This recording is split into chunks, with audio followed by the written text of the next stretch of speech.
स्वागत है दोस्तों आपका उत्कर्ष क्लासेज की इस ऑनलाइन क्लास में। दोस्तों, हम पूर्व कक्षाओं से एक बिंदु पर चर्चा आरंभ कर चुके थे और उसी चर्चा को हम आगे बढ़ाने के लिए आज का बिंदु आरंभ कर रहे हैं। पूर्व की कक्षा से हमारा एक चल रहा बिंदु है और उस बिंदु का नाम है दोस्तों छंद।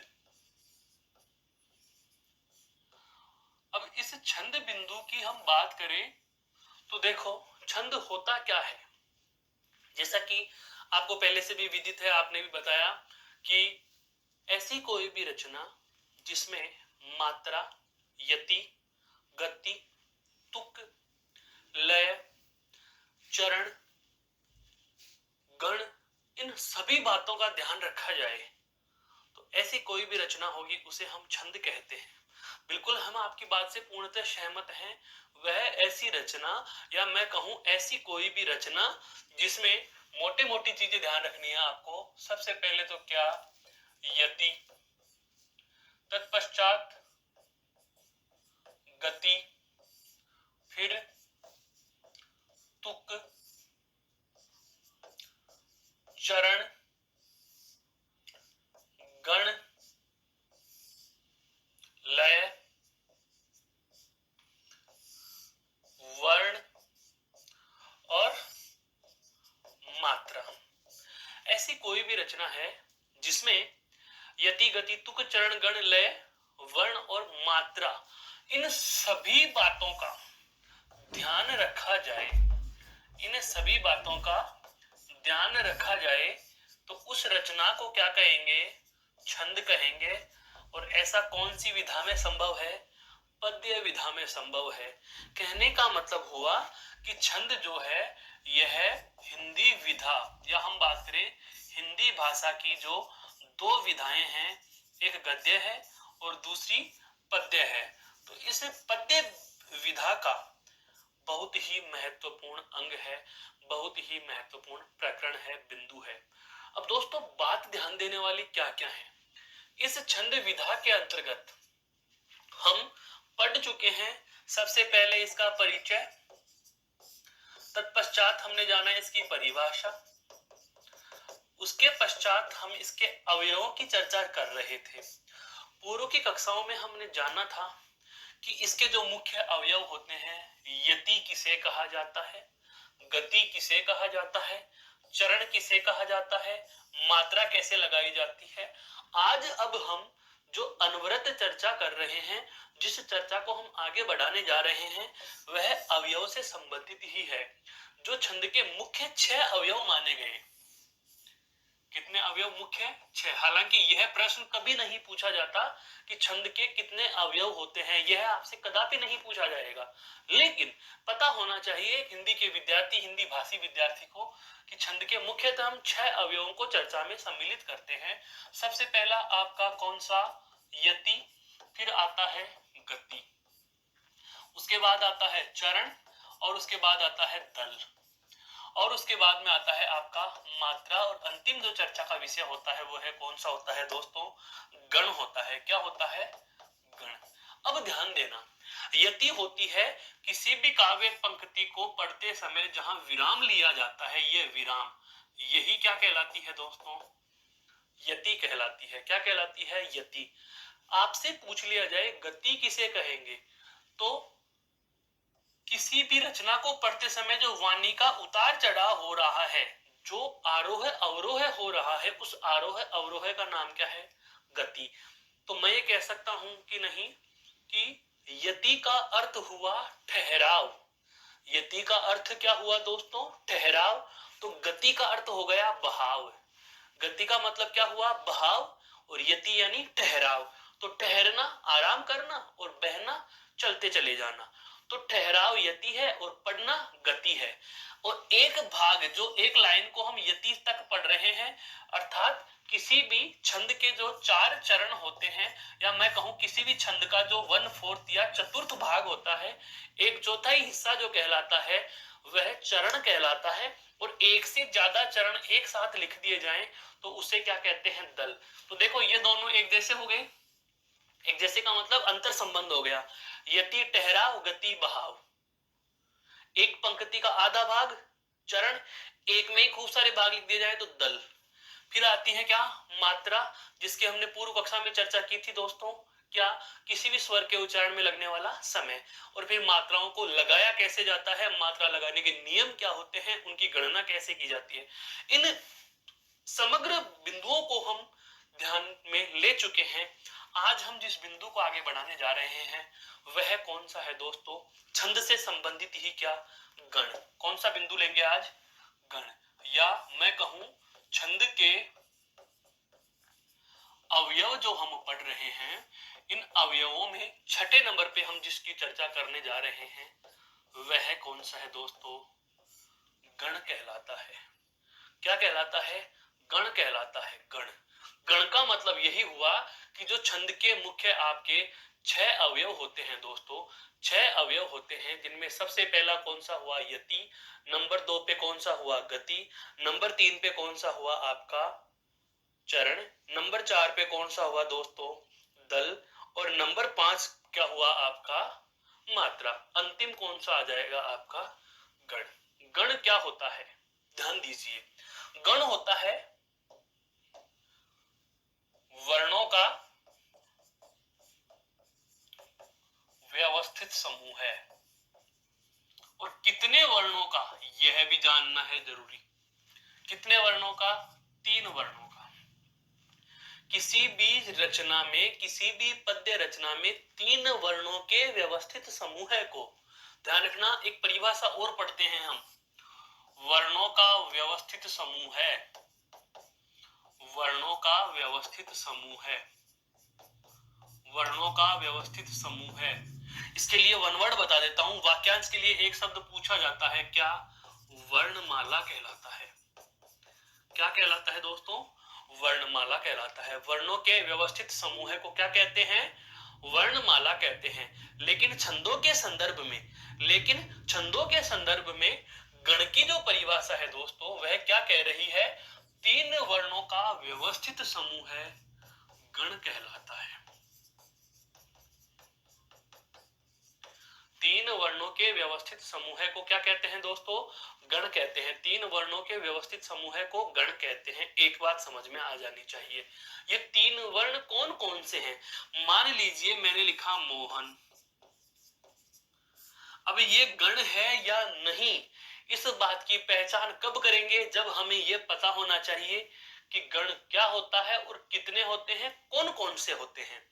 बहुत अच्छा कंसेप्ट है, क्योंकि इसका किसी अन्य व्याकरण के बिंदु से कोई प्रत्यक्ष या परोक्ष संबंध नहीं है, ध्यान रखना। तो मोहन जो शब्द है, इस पर यदि हम मात्राएं गिनना चाहें तो आप कहेंगे कि मैं पे ओ जुड़ा हुआ है, 2 मात्राएं हैं में 1 और न में 1, तो कुल मात्राओं की संख्या कितनी हो गई दोस्तों, 4 मात्राएं। कितनी मात्राएं हो गई, 4 मात्राएं हो गई। अब इन 4 मात्राओं के अंदर गण है या नहीं, यह पता हम कब लगा पाएंगे, जब हमें यह पता हो कि गण योजना क्या होती है। गण योजना क्या होती है, गणों की संख्या कितनी होती है।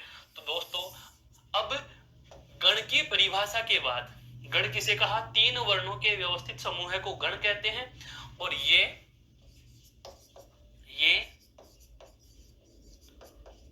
संख्या में 8 होते हैं। गणों की संख्या कितनी होती है दोस्तों, 8 होती है। कितने होते हैं, 8 होते हैं। और इन 8 को हिंदी में लिखने का तरीका क्या है वो भी सुन लीजिए। क्या, ये माता राजेभा ने से ले का।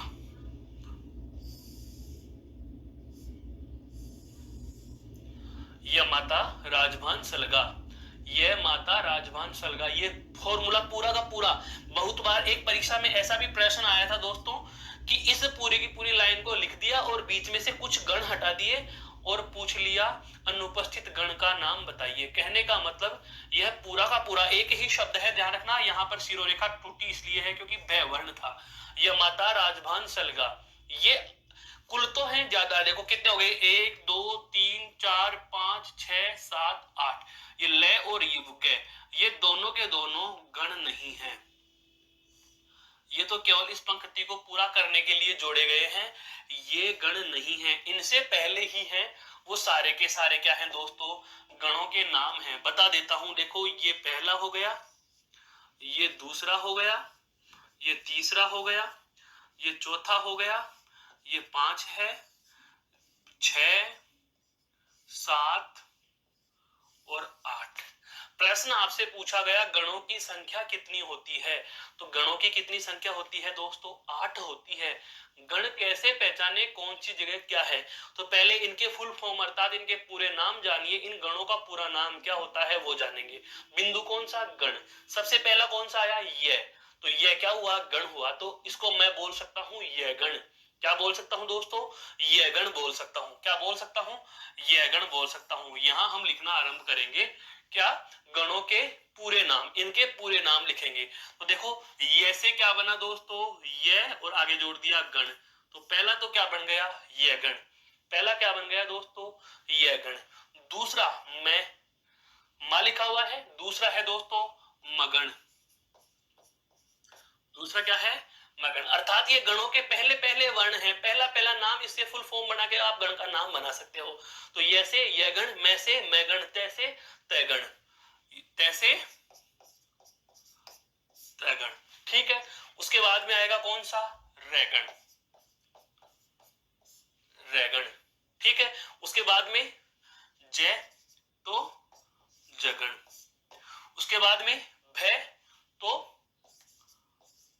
भगण, क्लियर, भय। उसके बाद में न तो नगण, और अंतिम कौन सा है, से तो सगण। अर्थात हमारे पास 8 के 8 गणों के नाम भी आ चुके हैं। 8 गणों के नाम कौन से हुए, यगण, बिल्कुल, मगण, तगण, रगण, जयगण, भयगण और नैगण तथा सैगण। अब आप ये कहोगे कि सर ये नाम 8 हैं तो हम इनको ये मैं तैरे जय भय न से ऐसे ही याद कर लेते हैं।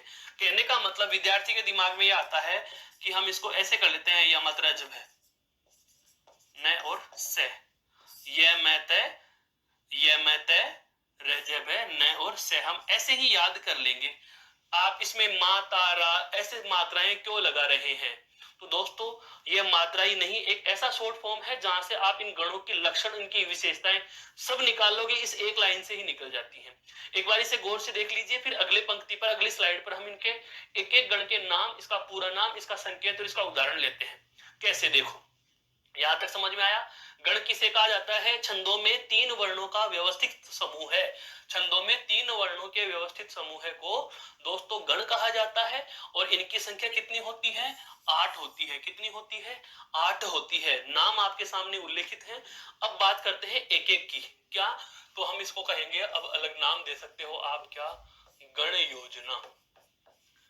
अब चर्चा में कौन सी चीज लेंगे दोस्तों, गण योजना। गण योजना क्या होती है, देखो सबसे पहले आप इस सूत्र को वापस से लिखेंगे, वह सूत्र ही हमारे काम का है, क्या, ये माता राजय भान से लेगा, यमाता राजभान सलगा, यमाता राजभान सलगा, यमाता राजभान सलगा। मेरे साथ 2-3 बार दोहराइए, यमाता राजभान सलगा, यमाता राजभान सलगा, यमाता राजभान सलगा, यमाता राजभान सलगा। ऐसे याद कर लीजिए, यमाता राजभान सलगा, ये माता राजभान सलगा, ठीक है। अब हम इसकी फुल फॉर्म करते हैं। उससे पहले दोस्तों आप मेरे साथ जरा इस पर मात्रा लगाओ, और मात्रा लगाते ही आप इनके जोड़े समझ में आ जाएंगे।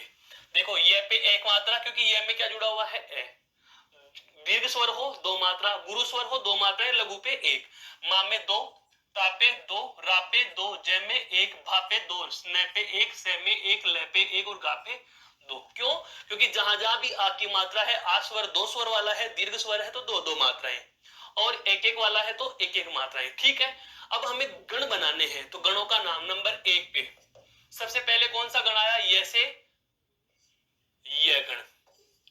सबसे पहला कौन सा है, यह गण, ठीक है। अब हम बात करें, ये तो कौन सा हो गया, गण का नाम, ये तो क्या है दोस्तों, गण। फिर हम दूसरा कॉलम बनाएंगे, क्या, इनकी मात्रा। क्या बनाएंगे, मात्रा। और मात्रा से पहले भी आप चाहो तो इसका नाम ले लेते हो, क्या ले लेते हैं दोस्तों, नाम। मात्रा, और मात्रा के बाद में हम इसका एक उदाहरण भी ले लेंगे। क्या ले लेंगे दोस्तों? उदाहरण। क्लियर? उदाहरण देखो कैसे, जैसे ये माता, ये बहुत अच्छे से समझ में आनी चाहिए चीज। इसका एक कॉलम आप चाहो तो और बना सकते हो दोस्तों। यहां उदाहरण को आप आगे लिख दीजिए। आप इसको ऐसे लिख लीजिए, शब्द या गण समूह है, गण का समूह है, और उसकी फिर मात्रा, और मात्रा के बाद में आप उदाहरण ले लो। उदाहरण। अब देखो, गण कौन सा? ये गण। ये गण तीन तीन का व्यवस्थित समूह बनाना है तो तीन जोड़े ले लो। ये माता, तो समूह क्या लिखा हुआ है? समूह क्या लिखा हुआ है दोस्तों? समूह लिखा हुआ है ये माता। तो ये माता की मात्राएं देख लो। पहले तो क्या है? एक, उसके बाद में मापे दो, और उसके बाद में दो। कहने का मतलब यह हुआ कि यदि कोई शब्द ये गण का उदाहरण होगा तो उस पे मात्राएं इसी क्रम में लगेंगी। कुछ समझ में आया मेरे कहने का आशय क्या है? जैसे मान लीजिए, बिल्कुल जैसे मान लीजिए, हाँ ये जरूरी है, ये जरूरी है, शब्द लिखा हुआ है यशोदा, मैया यशोदा। अब मैं आपसे पूछूं कि यशोदा शब्द में कौन सा गण है, पहचानो। यशोदा शब्द कौन से गण का उदाहरण है, पहचानो। तो आप सबसे पहले क्या लगाओगे? मात्रा लगाओगे। मात्रा देखो, ये पे एक मात्रा, ओ पे दो मात्रा, आ पे दो मात्रा, आई एस एस, यानी कि एक दो दो, ये जोड़ा बन रहा है। ये जोड़ा बन रहा है ना इन तीनों का। अब ये जोड़ा कहां बन रहा है? देखो यहाँ भी तीन नहीं, ये तीन भी नहीं, ये तीन भी नहीं, ये तीन भी नहीं, ये तीन भी नहीं, ये तीन भी नहीं, ये तीन भी नहीं, ये बन रहे हैं आई एस एस, अर्थात ये माता। कहने का मतलब यह हुआ दोस्तों कि यह आप कह सकते हो कि कौन से गण का उदाहरण हो गया? यह गण का, अर्थात यशोदा शब्द। जैसे कि यशोदा शब्द पे मात्राएं लगाएंगे तो कौन सा गण बन जाएगा? यह गण बन जाएगा। कौन सा बन जाएगा? यह गण बन जाएगा। अब अगला गण आपको स्वयं बनाना है। लो जी, दूसरा गण। यह क्लियर? ठीक है। अगला कौन सा है? मैं। तो नाम क्या हो जाएगा? मैं से मगण, मैं फॉर मगण। दोस्तों ये लो जी, मगण। समूह क्या बन रहा है? माता रा।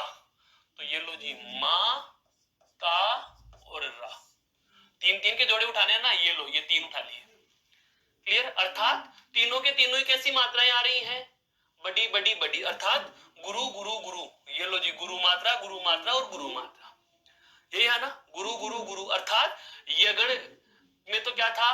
पहला लघु, और उसके बाद में दो गुरु। इनके अन्य नाम भी आते हैं इनके अनुसार दोस्तों। एक अच्छी चीज और बता देता हूं आपके लिए। क्या? अन्य नाम। इनके अन्य नाम कैसे? जैसे ये गण में सबसे पहला क्या है? लघु है, अर्थात आदि यानी आरंभ में, तो इसको कहा जाता है आदि लघु। इसको क्या कहा जाता है? आदि लघु। आदि लघु अर्थात ऐसा गण जिसमें शुरुआत में क्या हो? लघु मात्रा होती है।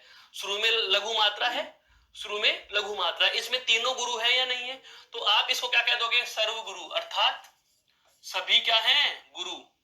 सर्व गुरु अर्थात ये क्या हो जाएगा दोस्तों? सभी क्या है इसमें? गुरु है। सारी मात्राएं कैसी लिखी जा रही हैं? गुरु की तरह लिखी जा रही हैं। सारी मात्राएं क्या लिखी जा रही हैं? गुरु की तरह ही लिखी जा रही हैं। तो गुरु की तरह लिखी जा रही है तो जाहिर सी बात है आप इसको क्या कह दोगे दोस्तों? तो आप इसको ये कह दोगे क्या? कि यह सर्व गुरु है, अर्थात इसमें सभी के सभी क्या हैं? गुरु हैं। उदाहरण लेना चाहे, जैसे यशोदा माता है सर्व गुरु, जैसे माता श्री। मात्रा लगा के देख लो, माँ पे भी दो मात्रा, ता पे भी दो मात्रा, और श्री पे भी दो मात्रा। गुरु गुरु गुरु, गुरु गुरु गुरु। क्लियर? ये कौन सा था? मगण। कौन सा था? मगण था दोस्तों। ये कौन सा था? मगण था। ठीक है। पहला यगण, यगण क्या है?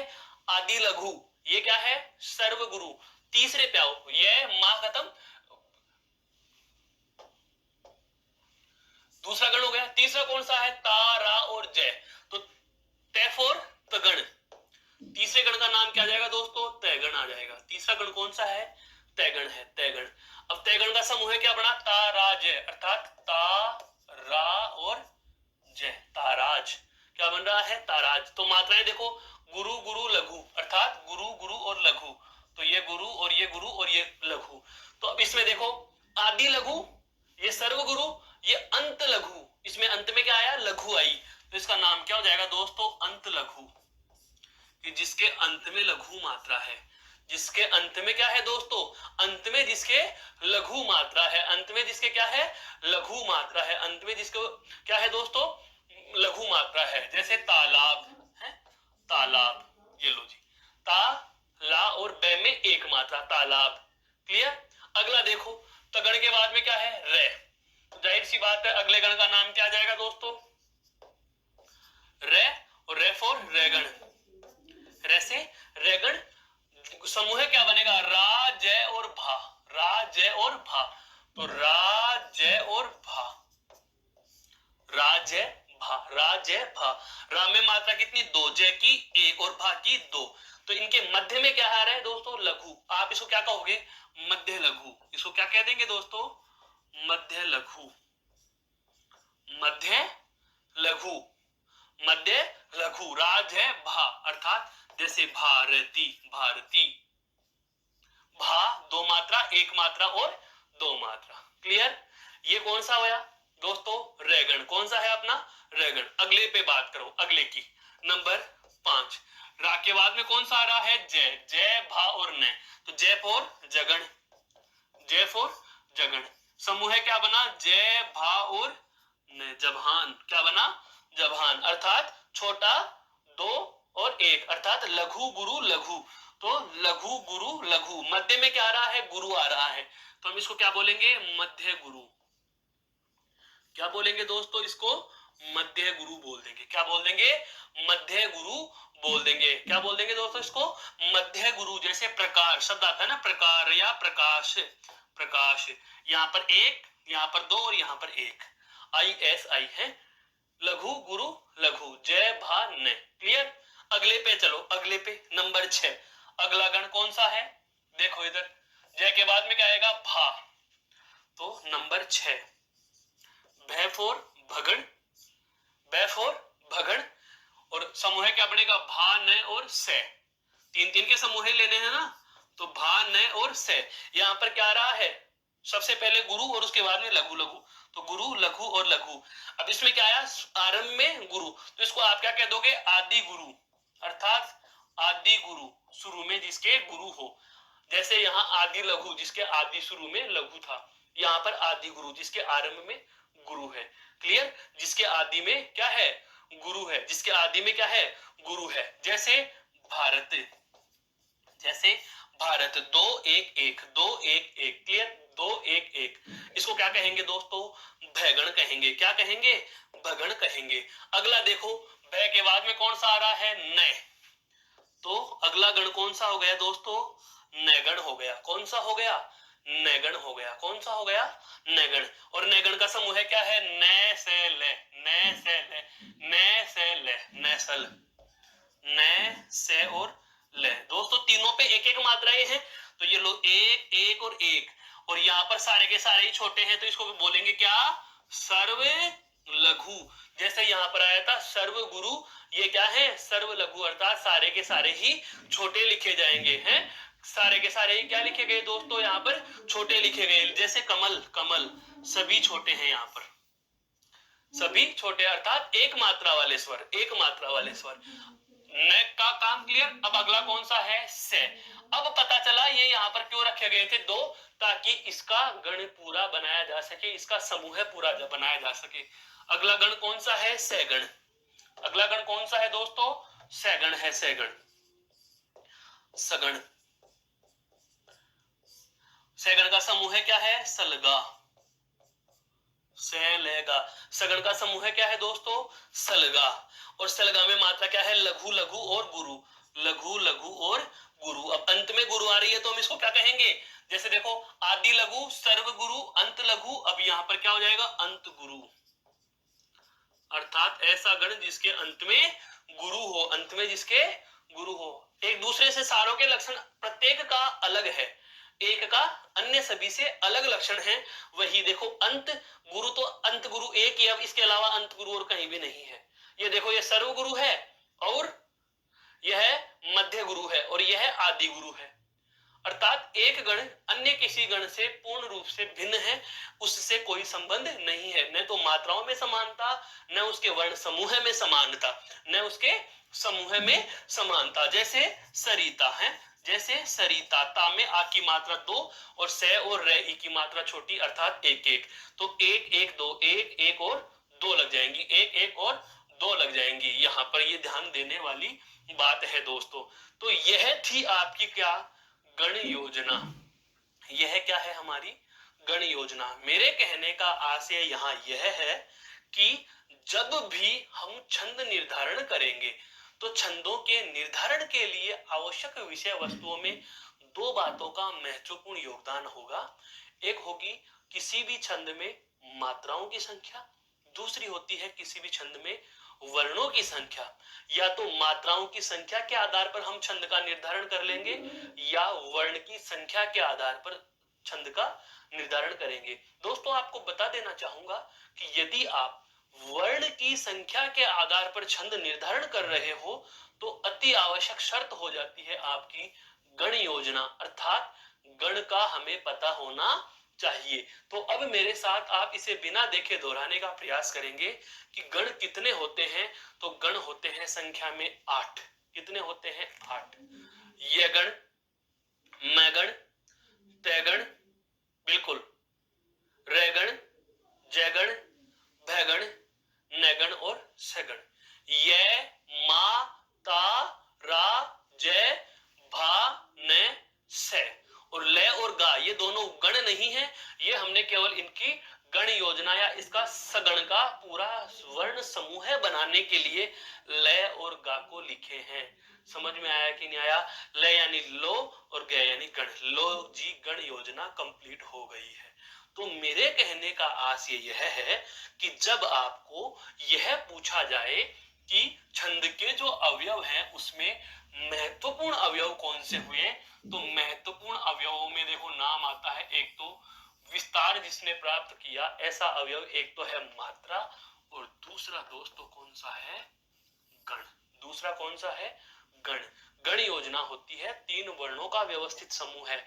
और यहां से 3 हटा दूं, केवल लिख दिया जाए वर्णों का व्यवस्थित समूह है, ये रहा वर्णों का व्यवस्थित समूह है, तो यह गण की परिभाषा नहीं बल्कि गद्य व्याकरण की वर्णमाला शब्द की परिभाषा हो जाती है कि वर्णमाला किसे कहते हैं? वर्णों के व्यवस्थित समूह को वर्णमाला कहते हैं। और 3 वर्णों के व्यवस्थित समूह को क्या कहा जाता है? गण कहते हैं। क्या कहते हैं दोस्तों? गण कहते हैं।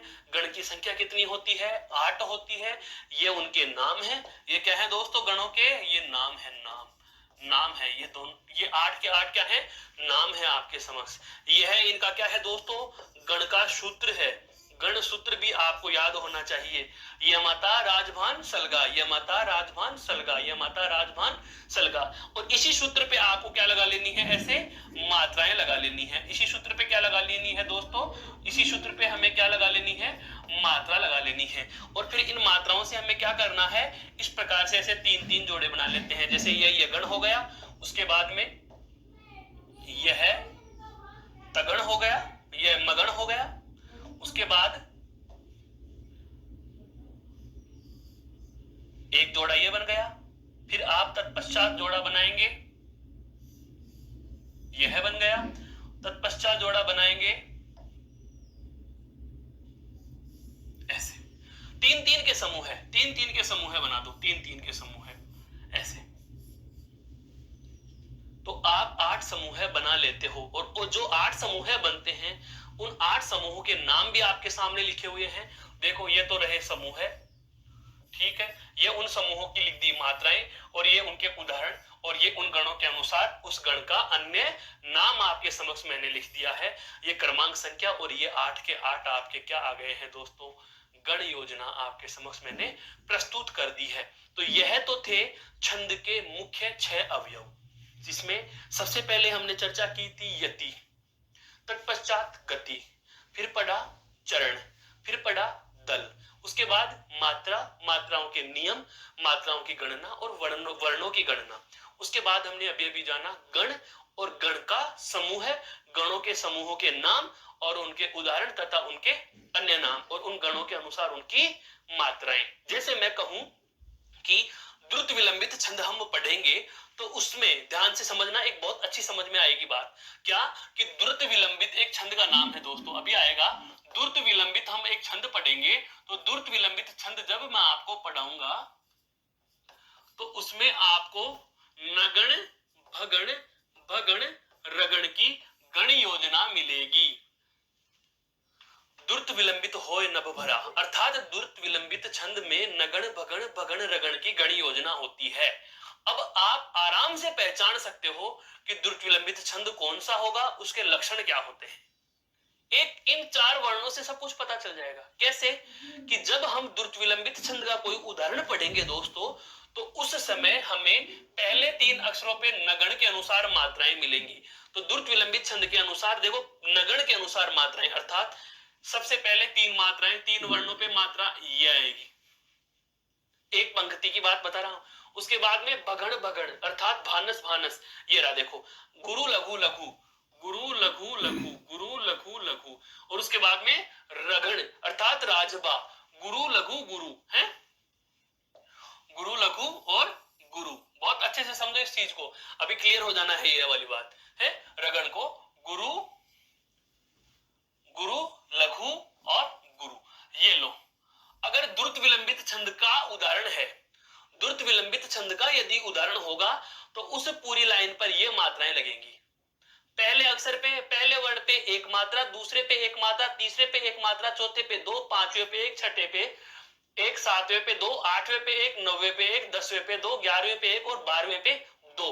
तो आप अब बता सकते हो, बताओ इस द्रुत विलंबित छंद में वर्णों की संख्या कितनी होती है। तो आप गिन लोगे कि 3-3 वर्णों के या 3-3 वर्णों के व्यवस्थित समूह के 4 गण आ रहे हैं, तो 4 दिया 12। पहला प्रश्न का जवाब, द्रुत विलंबित छंद में वर्ण कितने होते हैं एक चरण में, तो आप कहोगे कि एक चरण में 12 वर्ण होते हैं। क्लियर।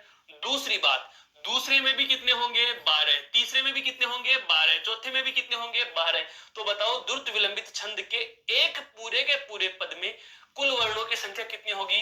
तो 12 गुणा 4 बराबर आप बता दोगे कि सर 48 वर्ण होंगे। मैं पूछूं कि बताइए दूसरे चरण के तीसरे वर्ण पर क्या मात्रा होगी, तो आपको पता है कि वर्णों में मात्रा एक जैसी पाई जाती है। तो प्रत्येक पंक्ति का तीसरा वर्ण, ये हुआ 1, 2 और तीसरा वर्ण, प्रत्येक पंक्ति के तीसरे वर्ण पे कितनी मात्रा पाई जाती है, एक मात्रा पाई जाती है। बहुत अच्छे से सुन लीजिए दोस्तों, संज्ञा सर्वनाम संधि समास के 4-4 उदाहरण रट लोगे, काम चल जाता है, समझ लेते हैं चल जाता है। लेकिन ये टेक्निकल चीज है, मैथ्स की तरह है, पूरा का पूरा इसमें कोई है ही नहीं है, हिंदी व्याकरण नहीं है, यह पद्य की व्याकरण है। ध्यान रखना, छंद रस अलंकार काव्य गुण दोष और शब्द शक्तियां, रस का साधारणीकरण सिद्धांत लॉन्जाइनस का और उदात्त, ये सब के सब ऐसे ध्वनि सिद्धांत, काकू वक्रोक्ति सिद्धांत, ये सब के सब ऐसी चीजें तो पद्य भाषा है, पद्य भाग की व्याकरण होती है, इसमें हमें हमारा मस्तिष्क लगाना ही पड़ेगा। ये टेक्निकल्स है, इसकी तकनीक समझनी पड़ेगी। तो यहां से कितने सारे प्रश्न बनाए जा सकते हैं। पहला, द्रुत विलंबित छंद में किसकी गण योजना पाई जाती है, तो नगण भगण भगण रगण की गण योजना, एक आंसर। दूसरा प्रश्न, क्या द्रुत विलंबित छंद में एक चरण में कितने वर्ण होते हैं, 12। द्रुत विलंबित छंद में अंतिम 3 चरणों में या अंतिम 3 वर्णों में कौन सा गण होता है, तो रैगण होता है। मध्य के 2 में कौन सा होता है, भगण होता है। आरंभ में कौन सा होता है, नैगण होता है। कुल वर्णों की संख्या 32 होती है। सभी वर्ण अगर सभी चरणों में वर्ण समान है तो बताओ ये किस प्रकार का छंद हुआ, तो दोस्तों यह हुआ समवर्णिक छंद। क्या हुआ, समवर्णिक छंद हुआ। तो बताइए समवर्णिक छंद है तो ये साधारण है या दंडक है, तो आप इसको कह सकते हो कि साधारण छंद में है। और साधारण छंद क्या होते हैं, दंडक क्या होते हैं, हम उनकी अब चर्चा करने वाले हैं। यहां तक की बात समझ में आई, गण योजना क्या कहना चाह रही है, मैं उस दिशा की ओर संकेत कर रहा था कि जब हम मात्रा के आधार पर छंद का निर्धारण करेंगे तो हम केवल छोटी और बड़ी मात्रा लगा करके मात्राएं गिन लेंगे। लेकिन यदि वर्णों के अनुसार यदि छंद का निर्धारण होगा दोस्तों, तो वर्ण की गिनती के साथ हमें यह गण योजना पता होनी चाहिए। और ये गण योजना यदि पता है तो एक छंद के नाम के आगे मैं आपके समक्ष एक लाइन लिखूंगा, उससे संपूर्ण छंद का आंसर आपको प्राप्त हो जाएगा।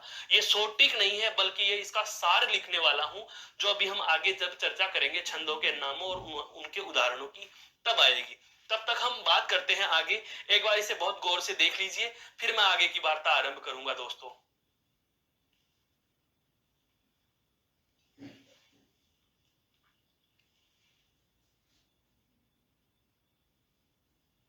यह सारा का सारा था जो वृत्तांत था, वह था हमारा कौन सा, गण से संबंधित।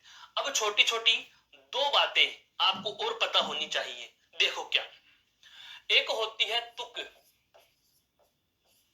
यह भी हम छंद में ही पढ़ते हैं, छंद के अवयव के अंदर ही। क्या होती है दोस्तों, तुक क्या होती है, तुक। कोई भी एक चरण है हमारे पास, कोई भी दूसरा चरण है हमारे पास, कोई भी 4 चरण है हमारे पास, और कोई भी 8 चरण है हमारे पास। ध्यान रखना, जैसे कि अलंकारों में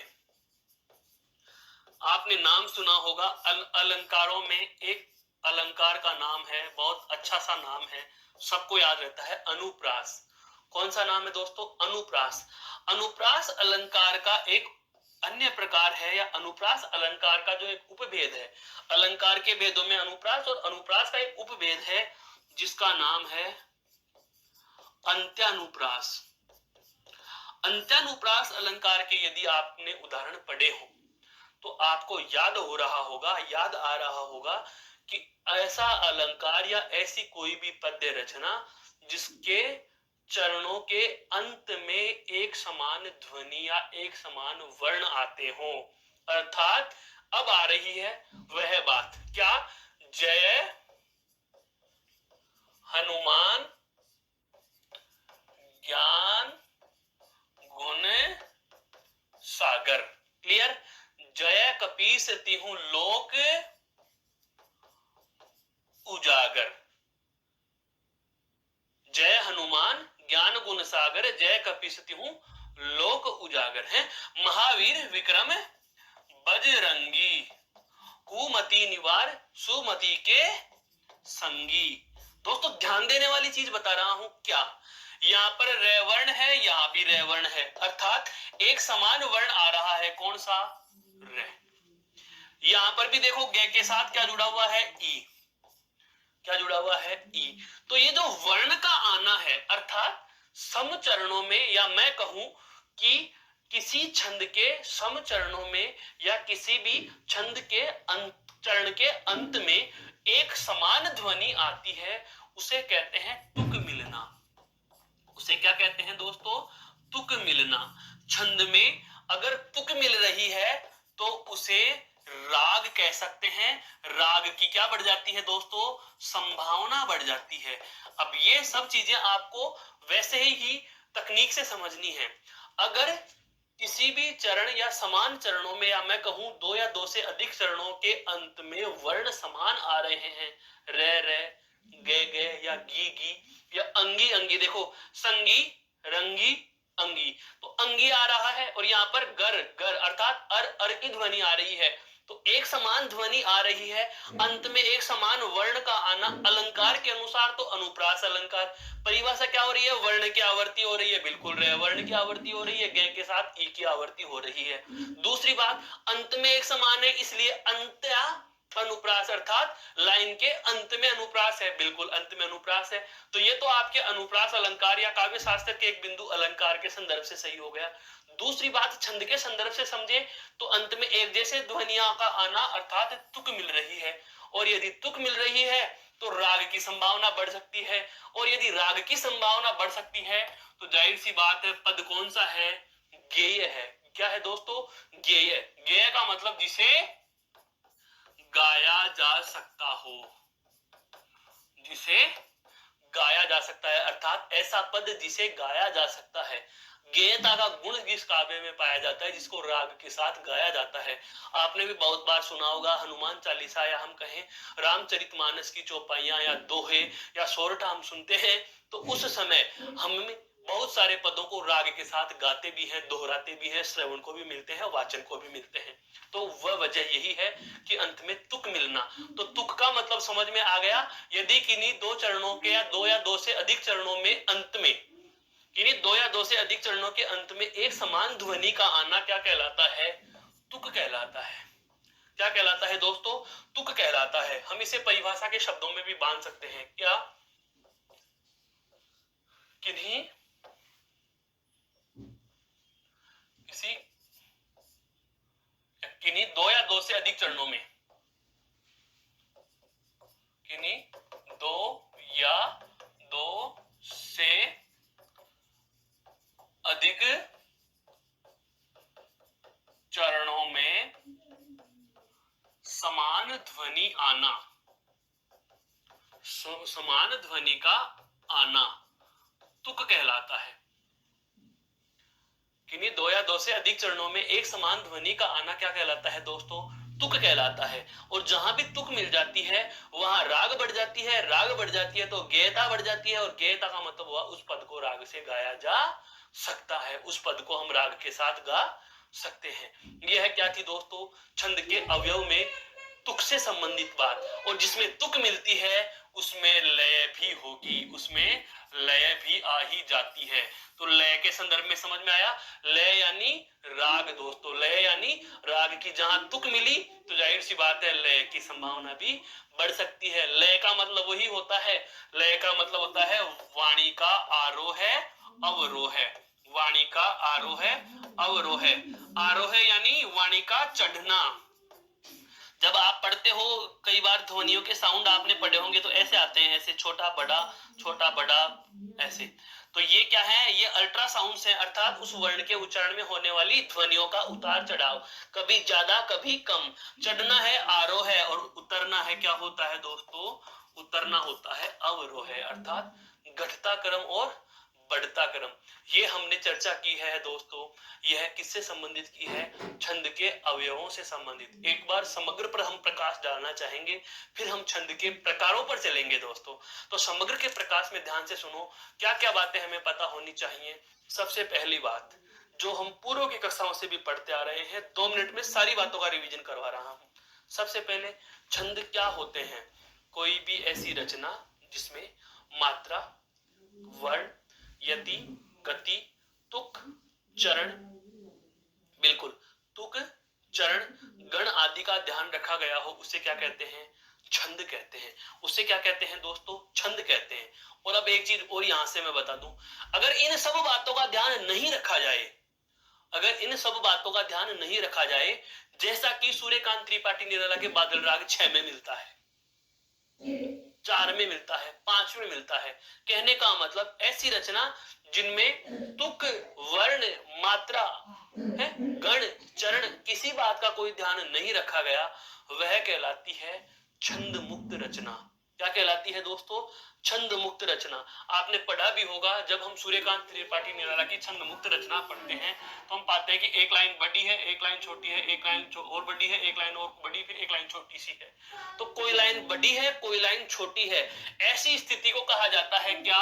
रबर छंद। क्या कहा जाता है? रबर छंद। रबर छंद का मतलब हो गया मुक्त छंद। रबर क्यों कहा? कभी बढ़ रहा है, कभी घट रहा है, अर्थात कभी पंक्ति बड़ी है, कभी छोटी है। और इसी वजह से सूर्यकांत त्रिपाठी निराला को कहा जाता है रबर छंद के प्रवर्तक। क्या कहा जाता है? रबर छंद के प्रवर्तक। आप एक नाम और पढ़ सकते हो, क्या? केचुआ छंद। कौन सा छंद? केचुआ छंद। केचुआ भी तो होता है ना, छोटा और बड़ा होता रहता है। तो केचुआ छंद या रबर छंद या छंद मुक्त या मुक्त छंद के प्रणेता सूर्यकांत त्रिपाठी निराला को भी माना जाता है। यह बात भी हमें यहीं से पता चल जाती है।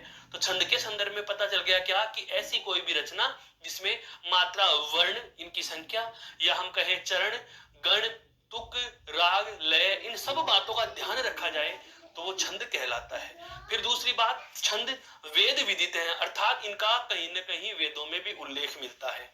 फिर कहां मिलता है सर? तो वेदों में उल्लेख मिलता है, बिल्कुल ऋग्वेद के हम बात करते हैं 10वें मंडल की। 10वें मंडल में सूक्त दिए गए हैं, जिसमें 90 नंबर का सूक्त है, पुरुष सूक्त जिसका नाम है। 90वें सूक्त के 9वें मंत्र में आप छंद विधान की व्यवस्था का वर्णन प्राप्त करते हैं। फिर बात करते हैं, अगर वेदों में छंद है तो जाहिर सी बात है आदि छंद का प्रवर्तक कौन हुआ? तो आदि छंद या हम कहें आदि छंद शास्त्र के ज्ञाता कौन हो गए? स्वयं ब्रह्मा जी।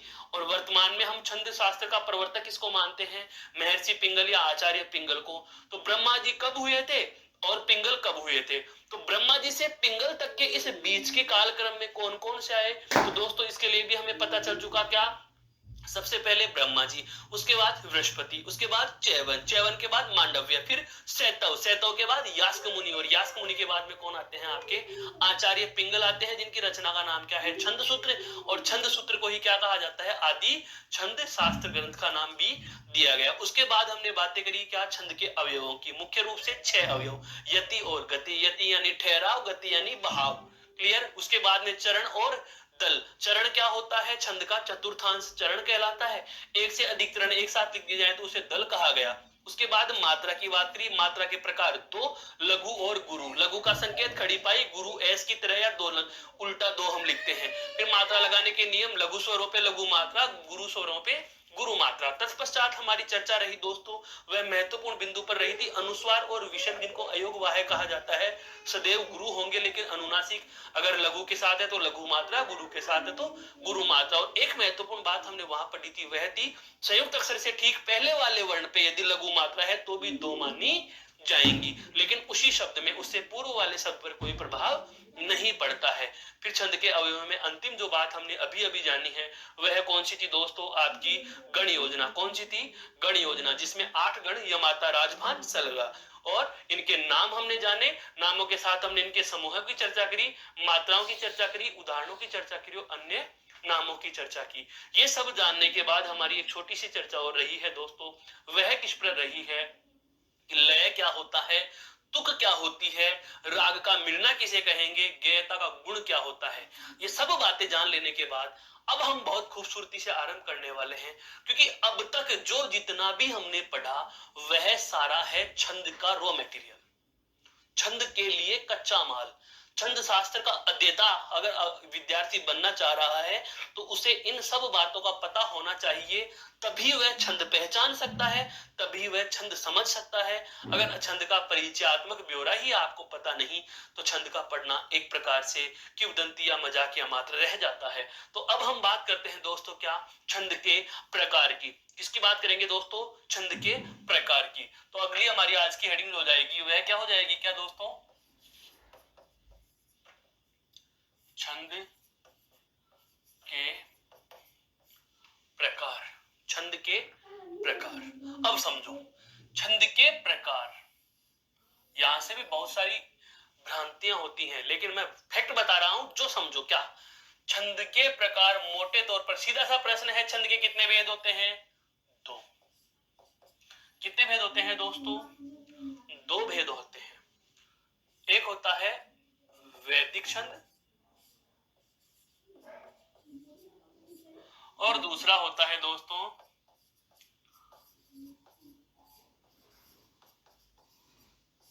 लौकिक छंद।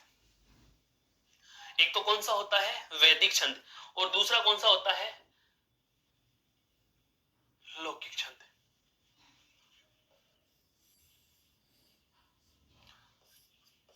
ये कहां लिखा है दोस्तों, वेदों में। इसका कहां उल्लेख है, वेदों में उल्लेख। अब जाहिर सी बात है वैदिक है तो कौन सी भाषा में है, संस्कृत में। कौन सी भाषा में है, संस्कृत में है। इसका मतलब हिंदी के लिए उपयोगी नहीं है, लेकिन पता होना चाहिए। यही तो बात है काम की चीजें, कि हमें अगर बेस पता नहीं होगा तो कंसेप्ट क्लियर नहीं होगा। छंद के प्रकार में सबसे पहला प्रकार वास्तव में यही था, वैदिक छंद। ऋग्वेद के 10वें मंडल के जो पुरुष सूक्त में मिल रहा है 9वां मंत्र, वो इसी का है, वो इसी का है, इसीलिए इसको वैदिक छंद कहा। आदि छंद प्रवर्तक जिसमें ब्रह्मा जी का उल्लेख मिलता है वो यही है, क्लियर। जिसमें आपके अनुष्टुप नाम का जो छंद है वो सर्व विदित या सर्व प्रसिद्ध माना जाता है। 8 प्रकार के हैं, इनसे हमें कोई मतलब नहीं। अब हम बात करते हैं हमारे कौन से लौकिक छंद की। यह लौकिक छंद क्या, हम ये कहेंगे क्या, संस्कृत के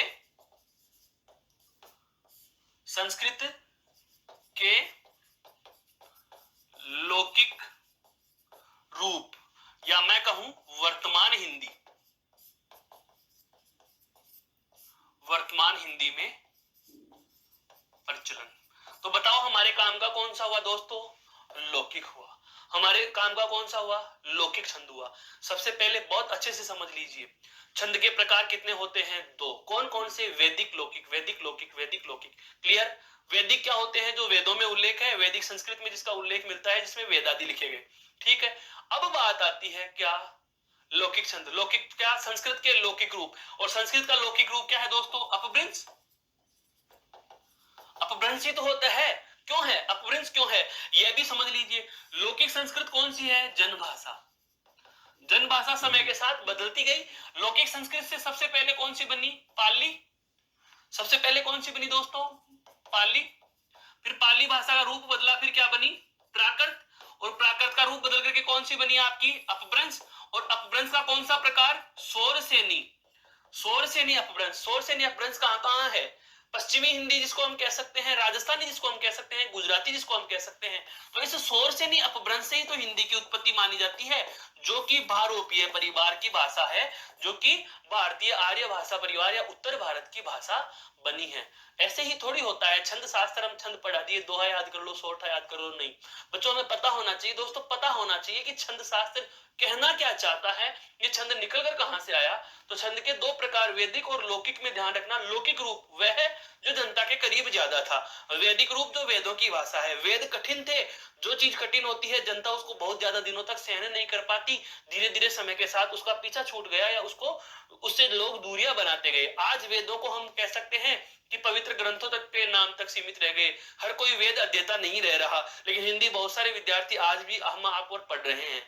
इसका मतलब जो चीज सरल होती है अपनाई ली जाती है, ग्राह्य होती है ग्रहण कर ली जाती है। कठिन होगी, ग्राह्य नहीं होगी तो ग्रहण नहीं की जाएगी। तो लौकिक जो छंद हैं वो हमारे हिंदी में प्रचलन में है, और लौकिक छंदों के जो प्रकार हैं वो पढ़ते हैं। अब क्या? तो हम कहेंगे हिंदी में छंद के प्रकार। हिंदी में छंद के भेद। ये लो जी, बात आती है सर, सवाल ये आ जाए केवल छंद के कितने भेद होते हैं? आंसर दो ही होगा। अगर आपको ये लिखे हिंदी में छंद के भेद कितने होते हैं, तो भी मेरे दोस्तों दो ही लिखना। कितने लिखोगे? दो। और अगर आपको यही दे देता है केवल कि छंद के कितने भेद होते हैं, तो भी जवाब क्या होगा? दो होगा। अब हिंदी में छंद के जो दो भेद हैं वो कौन कौन से हैं, मैं उनके नाम बता रहा हूं। क्या? एक होता है मात्रिक छंद, और एक होता है दोस्तों वर्णिक छंद। एक होता है मात्रिक छंद और एक होता है दोस्तों क्या? वर्णिक छंद। कहने का मतलब, अगर आपसे पूछा गया है क्या कि हिंदी में छंद के भेद कितने हैं, हिंदी में छंद के भेद कितने हैं, तो सदैव याद रखना हिंदी में छंद के भेद होते हैं कितने? दो भेद। कितने भेद हैं? दो भेद हैं। और दो भेद कौन कौन से हैं? तो आप पहला बता देते हो मात्रिक छंद, और दूसरा बता देते हो कौन सा? वर्णिक छंद। ध्यान दीजिए, मात्रिक को जाति छंद कहा जाता है, वर्णिक को वृत्त छंद कहा जाता है। ये उपनामों की चर्चा भी हम करेंगे। पहले हमें केवल इतना सा ध्यान रखना है कि अगर आपको मूल व्याकरण की न दे करके, अगर आपको हिंदी या संस्कृत कोई विशेष नाम नहीं दे रहा और आपको केवल इतना ही पूछ लिया गया क्या कि छंद के प्रकार कितने होंगे, तो दो प्रकार, वैदिक और लौकिक। लेकिन ये पूछे कि हिंदी में छंद कितने प्रकार के होते हैं, तो भी कितना आएगा जवाब? दो भेद। कौन कौन से? मात्रिक और वर्णिक। अब इनके उपभेदों पर हम और चर्चा करते हैं। मात्रिक को हम क्या कहते हैं? जाति छंद। क्या कहते हैं दोस्तों? जाति छंद। और ये क्या कहलाता है? वृत्त छंद। क्या कहलाता है? वृत्त छंद। ठीक है। फिर मात्रिक छंद के भी वापस से तीन भेद,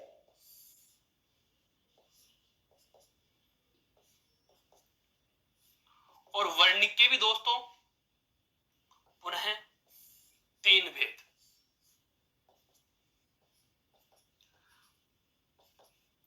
कौन कौन से हैं? सममात्रिक या केवल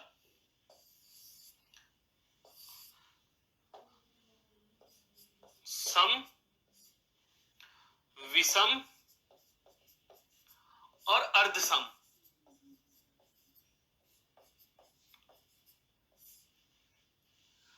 मात्रिक के 3 भेद, नाम आपके समक्ष मैंने लिख दिए, क्या क्या? सममात्रिक छंद, विषम मात्रिक छंद और अर्ध सममात्रिक छंद। इनकी परिभाषाएं अभी आपके समक्ष में प्रस्तुत करने वाला हूं। पहले केवल हमें यह ध्यान रखना है क्या कि वे छंद जिनकी मात्राएं या जिनको मात्राओं के आधार पर पहचाना जाता है, तो सबसे पहला तो कौन सा हुआ? मात्रिक। और वे छंद जिन्हें वर्णों की संख्या के आधार पर पहचाना जाएगा वो कौन से होंगे? वर्णिक छंद। और वर्णिक छंद के भी वही 3 प्रकार। और कौन कौन से होंगे वर्णिक छंद के 3 प्रकार? वही सम, अर्धसम और विषम। सम, अर्धसम और विषम। यहां भी सम, अर्धसम और विषम। आपको इन चाहो तो इसको इसी क्रम में लिख सकते हो, सम, अर्धसम और विषम।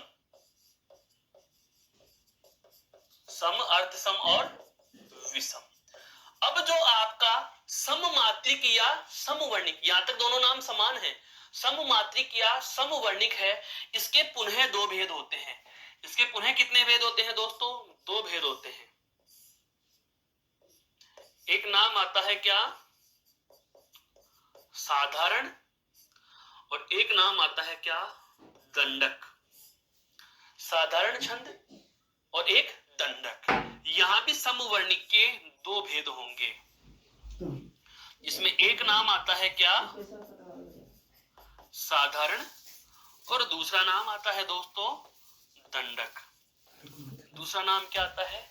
दंडक आता है। मेरे कहने का आशय यह हुआ कि जो छंदों के भेद होते हैं उसको एक चार्ट के रूप में, फ्लो चार्ट मैंने आपके समक्ष प्रस्तुत किया है। ये इसलिए कि समग्र को हम अगर एक दृष्टि में दृष्टिपात करना चाहें तो आप इस तरीके से देख सकते हो, क्या कि अर्धसम, सम और विषम। उधर भी अर्धसम, सम और विषम। तो जो मात्रिक छंद है, वर्णिक छंद है, परिभाषाएं सभी की मैं देने वाला हूं। देखो परिभाषाएं कितनी बन गई?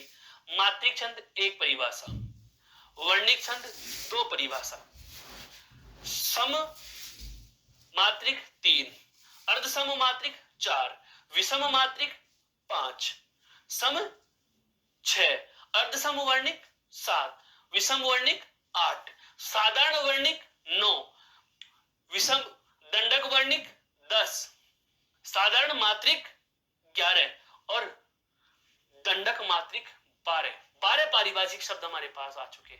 सभी का हम परिचय प्राप्त करेंगे, 1 बाय 1 पढ़ेंगे। पहले केवल नामों से परिचित होना है। अब इतने सारे फ्लो चार्ट को दिमाग में कैसे सेव करना है? तो नाम कुछ नहीं करने, देखो मैं बता रहा हूं। नाम हमारे समक्ष कितने आ रहे हैं? 2। हिंदी में छंद के भेद कितने? 2। एक तो मात्रा के आधार पर, अभी अभी मैंने बताया छंद की संख्या हम गणना है, छंद का निर्धारण है, वह हम 2 ही प्रकार से कर सकते हैं। और 2 प्रकार हमारे समक्ष कौन कौन से हैं दोस्तों? तो एक तो नाम है हमारा मात्रा और दूसरा क्या है? वर्ण। या तो मात्रा की संख्या के आधार पर छंद की पहचान करेंगे या फिर वर्ण की संख्या के आधार पर हम छंद की पहचान करेंगे। अगर मात्रा के आधार पर कर रहे हो तो मात्रा के भी 3 ही प्रकार हैं, सम, अर्धसम और विषम, या सम, विषम, अर्धसम। वर्णिक के भी वही 2 प्रकार हैं, क्या क्या? सम, अर्धसम और विषम। अब परिभाषाएं क्या होती हैं देखो, अपने आप समझ में आएगा। मात्रिक छंद ऐसा छंद जिसमें मात्राओं की संख्या के आधार पर छंद की पहचान की जाती है, मात्रिक छंद कहलाएगा। वर्णिक छंद किसे कहेंगे? वे छंद जिनमें वर्णों की संख्या के आधार पर छंद के प्रकार की पहचान की जाती है, छंद के नाम का निर्धारण किया जाता है, वो वर्णिक छंद कहलाएगा। सम का मतलब जिसमें मात्राएं सम हो। अर्धसम का मतलब जिसमें आधे आधे में सम हो। और विषम का मतलब जिसमें सभी में अलग अलग हो। तो ये छंद मुक्त हो गया, ये छंद मुक्त हो गया। यहां पर भी देखो वर्णिक छंद का मतलब क्या हुआ? वे छंद जिसमें वर्णों की संख्या के आधार पर छंदों का निर्धारण किया जाता है उसे हम वर्णिक छंद कहते हैं। ठीक है। समवर्णिक किसे कहेंगे?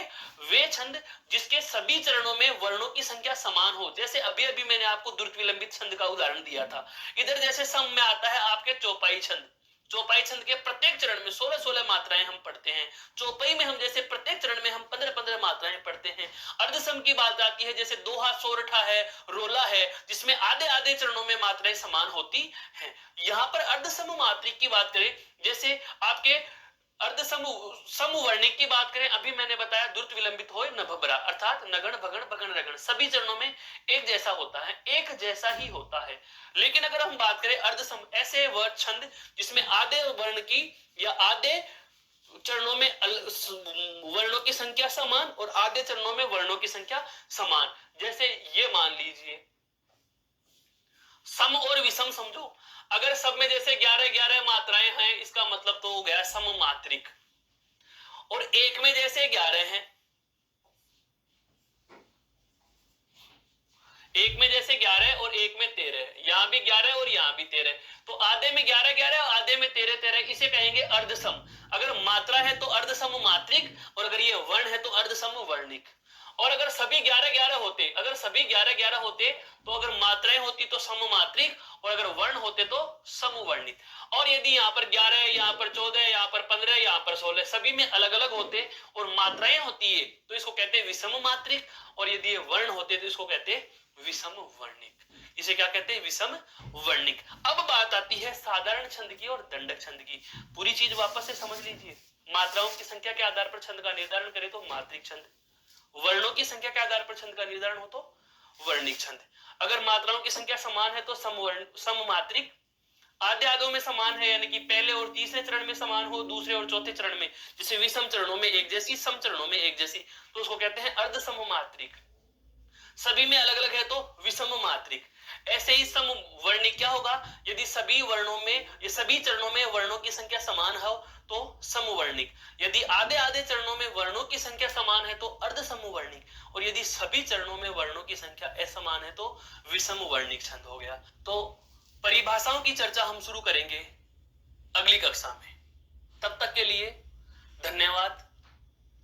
जय हिंद, जय भारत।